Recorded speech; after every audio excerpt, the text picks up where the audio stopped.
जिल्हाधिकाऱ्यांच्या हस्ते शाळा नंबर 11 मध्ये वृक्षारोपणासह वह्यांचे वाटप लोकहित मंचचा उपक्रम। लोकहित मंचच्या वतीने आज सांगली शामराव नगर परिसरातील महापालिकेच्या डिजिटल शाळा नंबर 11 मध्ये जिल्हाधिकारी अशोक काकडे यांच्या हस्ते विद्यार्थ्यांना वह्या वाटप व शाळेच्या आवारात वृक्षारोपण करण्यात आले। यावेळी बोलताना जिल्हाधिकारी अशोक काकडे म्हणाले, शाळेची प्रगती ही शाळेच्या बिल्डिंगमध्ये अथवा शाळेच्या सोयी सुविधांमध्ये नसते, तर ती शाळेत शिकणाऱ्या विद्यार्थ्यांच्या मध्ये असते।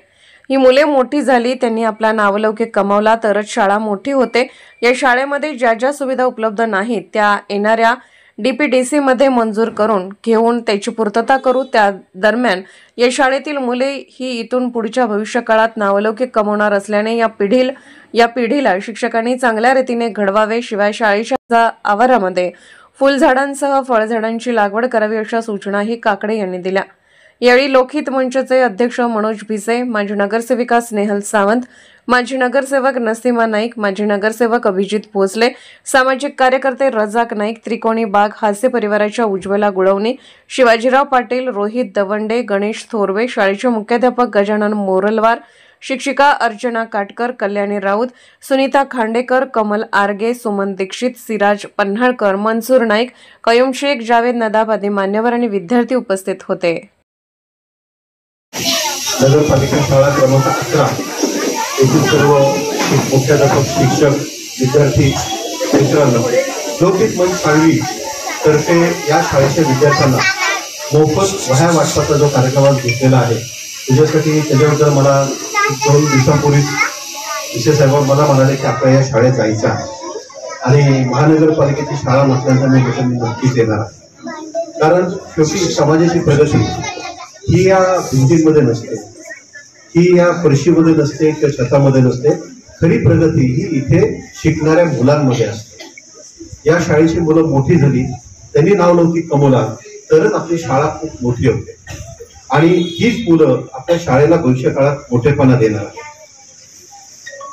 तुमच्या ज्या सुविधा ज्या अपुऱ्या आहेत त्या अपुऱ्या सुविधांबद्दल आपण या डीपीडीसी मध्ये खोल्या देण्याचा प्रयत्न करू, कारण तुमच्याकडे सुदैवाने जागा पण आहे, आपण तो प्रयत्न करू। तुमच्या इथे जे शौचालयाच्या टॉयलेटचा प्रॉब्लेम आहे तोही मी आयुक्तांशी बोलतो आणि तोही आपण मार्गी लावूया।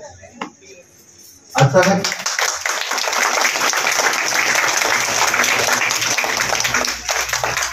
मी विद्यार्थ्यांना एवढंच सांगतो की आयुष्यात तुम्ही आमचा भविष्य काढा।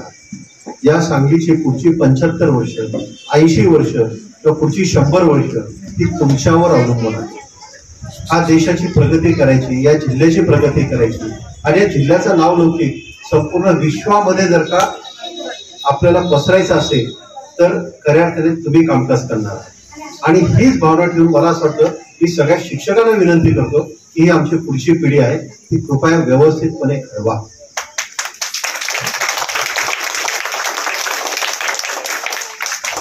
मुलांना आयुष्यामध्ये खूप मोठं होण्याच्या वाटा असतात, परंतु लक्षात ठेवा या सगळ्या वाटा या शिक्षणातून जातात।